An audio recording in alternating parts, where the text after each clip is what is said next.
And we are live, ladies and gentlemen. We are live. Welcome to Benchley Night. It is, what is it? It is October 15th. It is October 15th, 2023. And tonight, for the first time this heating season, we have the wood stove going. Two little cats have suddenly remembered one important thing. Wood stove is nice. One cat is busy annealing its head, has its head underneath the wood stove, and is boiling its brains at a low simmer. The other is in a box right next to the wood stove because his sister won't let him get any closer than that to the wood stove. But anyway, so wood stove is going, which makes it a bit warm here in Benchley Night Central, but we're gonna go with it. Hey, speaking of, it must be Martha there saying yay for the wood stove. I think Martha's a big wood stove fan. My brother Will is here. Yes, because tonight's reading is a family favorite of the Hunter family. My father would read this to us, and he would start laughing, and we would all laugh along. And many of the sentences in it have become kind of family shorthand, such as, it says here they lived in Arizona. Annie Dillard one time wrote a wonderful essay about, actually it became part of American Childhood, but talking about how if there are certain movies or short stories that are in the family lexicon that phrases just become totally meaningful to that family, but to the rest of the world that have no idea what you're talking about. She was one of the ones she quoted was from Bringing Up Baby, where in the Dillard family they would say, "Be with you in a moment, Mr. Peabody." And if you remember that scene, well, it's an ongoing running gag in Bringing Up Baby. Very, very funny movie. Anyway, hi, Tony Ulick. Hi, Gary Pierce. Hi, Julie Fulton. Well, welcome, everybody. We have a lot of people to thank because I am no fool. I may be a fool, but in one respect, I am no fool, which is when I have to have a birthday, which I do not like having one bit. When I have to have a birthday, I have learned that that's a fine time to fundraise on Facebook. And so the unidentified unglet in the can has a lot of people to thank because we achieved our goal, ladies and gentlemen.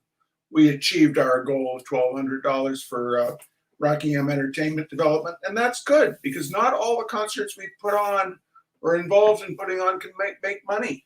And this helps tide us over in those thin, thin times. Anyway, so we have quite a few people to thank, and so I'm just going to zip through it. I think the unidentified unglet is ready to zip through it with me, but if not, we'll see what happens.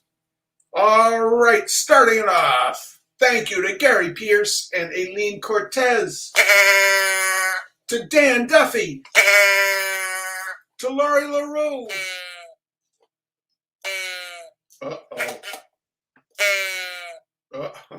We're going to have a sickly ungulate tonight, ladies and gentlemen. To Susan McNeil, did I say that already? To Sarah Obenden. To Catherine Fisher. To John Wilhelm. To Bob Ellis. To Jan Sheehy. To Rick Kabatsky. To Susan Darrow. To Sharon Kagaris. To Martha Rowley. To Terry Hudson. To Nani Moose. To Lauren Davis. To Mary Lou Masuko. And to Nora Lee Hall. And let us not forget Elizabeth Harlow. And Wendy Hardy.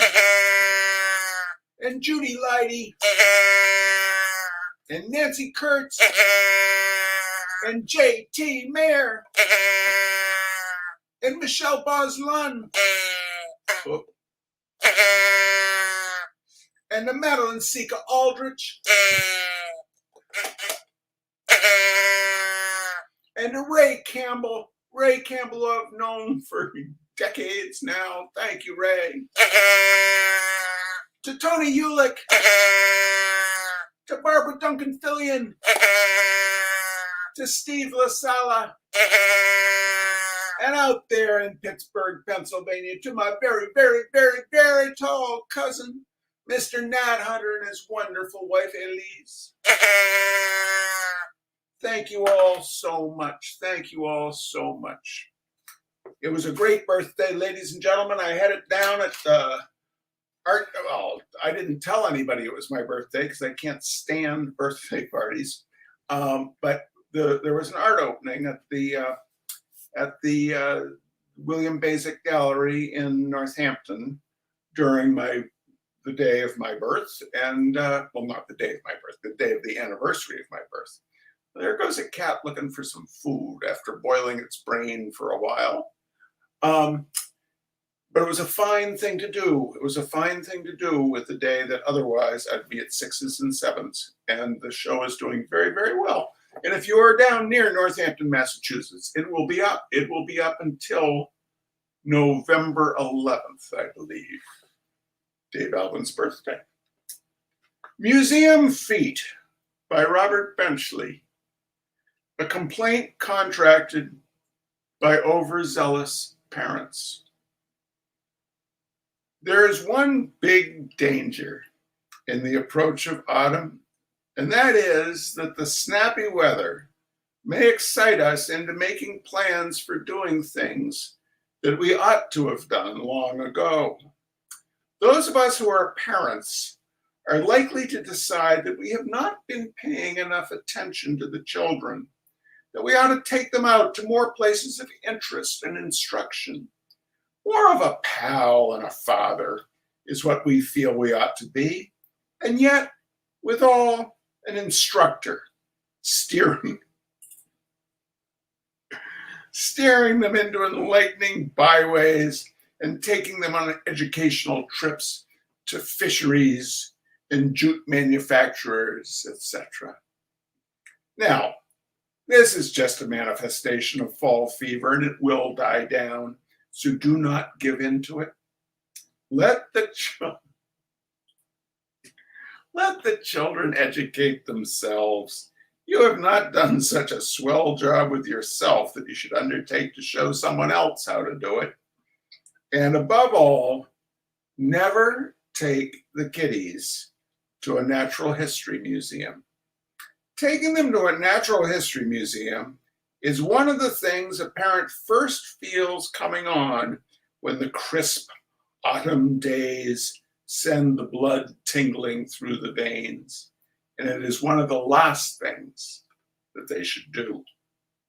I, myself, in a burst of parental obligation last fall, decided to take the boys through the Smithsonian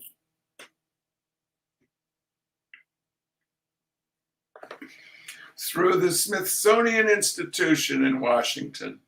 I would have picked a bigger place if there'd been one in the country, but the Smithsonian was the biggest I could get. As a result, I contracted a bad case of what is known in medical circles as Smithsonian feet. That is a complete paralysis of the feet from the ankles down, due to standing first on one foot and then the other in front of exhibition cases and walking miles upon miles up and down the tessellated corridors of the museum. The boys suffered no ill effects from the trip at all. The sad thing about a trip through a museum with the children is that you start out with so much vigor and zip. On entering the main entrance lobby, you call back Herbert, who takes a running slide across the smooth floor, and you tell him that he must stay close to Daddy That Daddy will show him everything and explain everything. And what a sap that makes Daddy before the day is done. In your care not to in your in,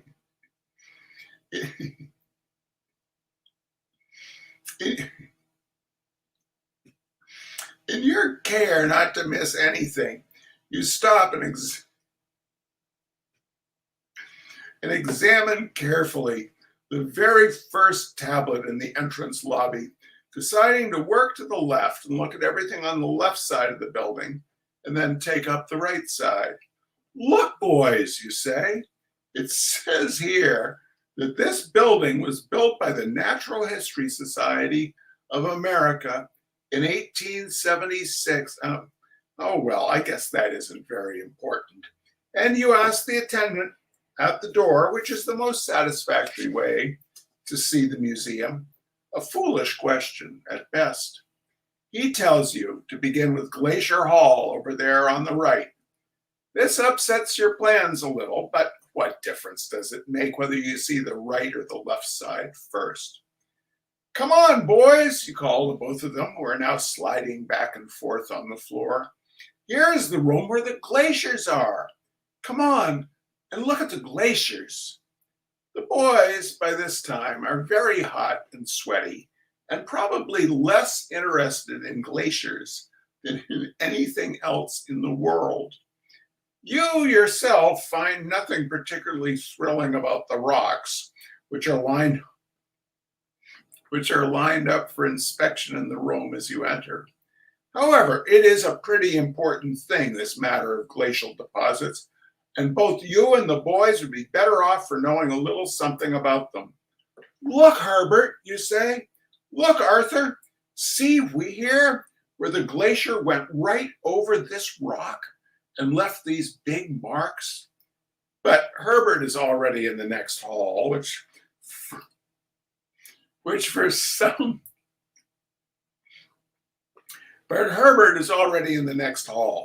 for some mysterious reason is devoted to stuffed rats, demonstrating the Malthusian doctrine. And Arthur has disappeared entirely. Where's Arthur, Herbert? You yell. Look, Daddy, replies Herbert from across the hall. Come here, quick, Daddy, quick. There is evidently some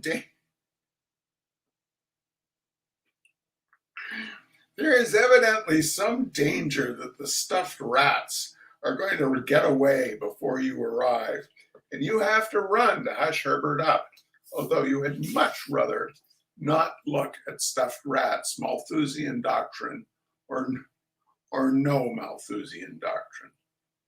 Arthur has, by this time, appeared several miles down the building in the early American Indian room and screams, Come quick, Daddy! Look, Indians! So you and Herbert set off on a dog trot to the early American Indian room. You boys must not yell so in here, you warn. And stop running, Arthur. We've got all day, God forbid. Where did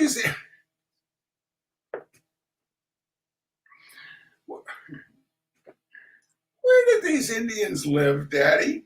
Asked Herbert. Oh, around Massachusetts, you explain. They fought the Pilgrims. Says here they lived in Arizona, reads Arthur. Who taught that boy to read anyway? Well, Arizona too, you crawl. They lived all over. What are these, Daddy? Those are hatchet heads. They use them for heads to their hatchets. It says here that they're flintstones that they struck fire on. Flintstones, eh? Well, those are funny-looking flintstones. They must have used them for hatchet heads, too. What did they use these for, Daddy? If you can read so well, why don't you read what it says and not ask me so much? Where's Herbert?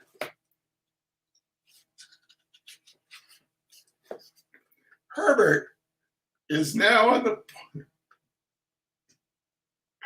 Herbert is now on the point of pushing over a little case of Etruscan bowls in an attempt to get at the figure of a Boeotian horse in the case behind it. Here, Herbert, don't push like that. Do you want to break it?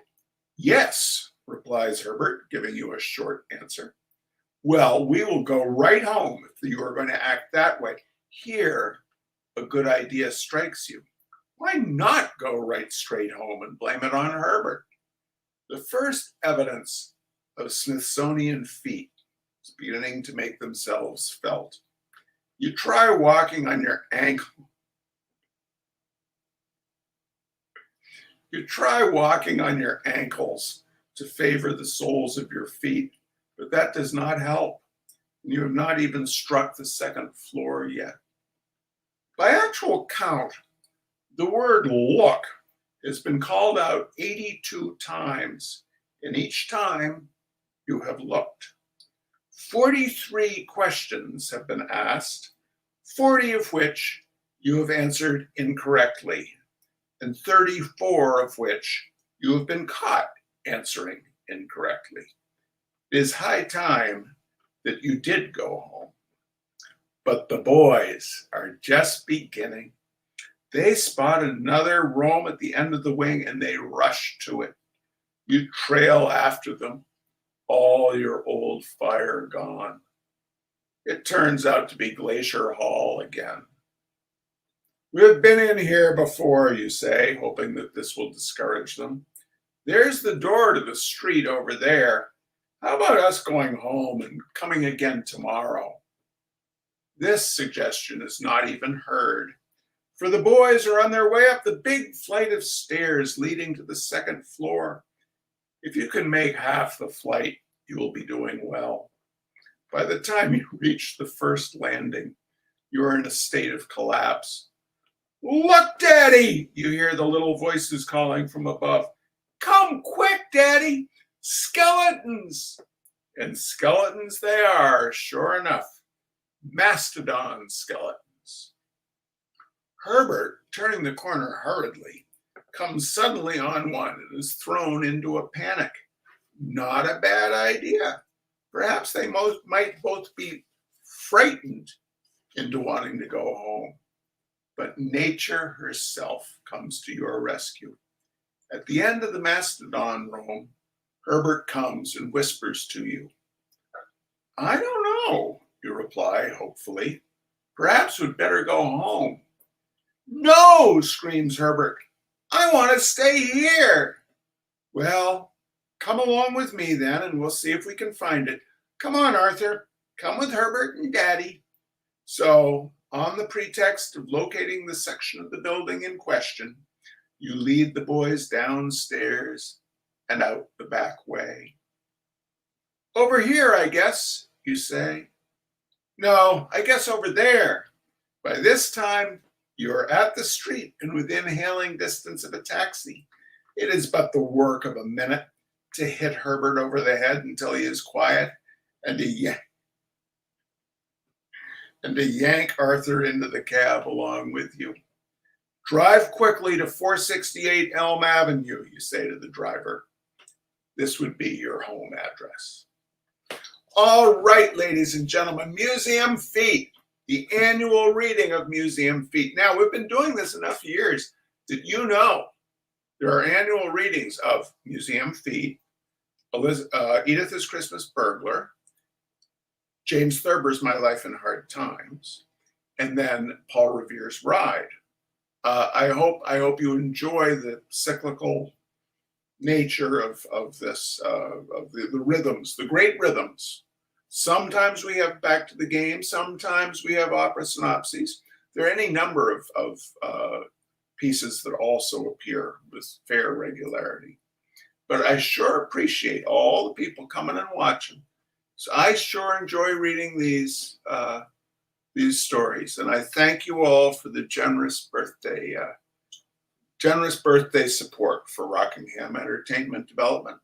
Now, there won't be any Benchley night for the next couple of weeks because I'll be down at Plein Air, Texas I'll be at Plein Air, Texas, and then I'll be flying up to Montana. Flying to Montana to do a little research and sketching and taking photographs, because I'm going to do a solo show up there next fall. So I'll be back at the beginning of November. So we will see you again at Benchley Night starting in November. Take good care. And I already said see ya, so I'll say it again. And we'll see you down the road. Bye-bye.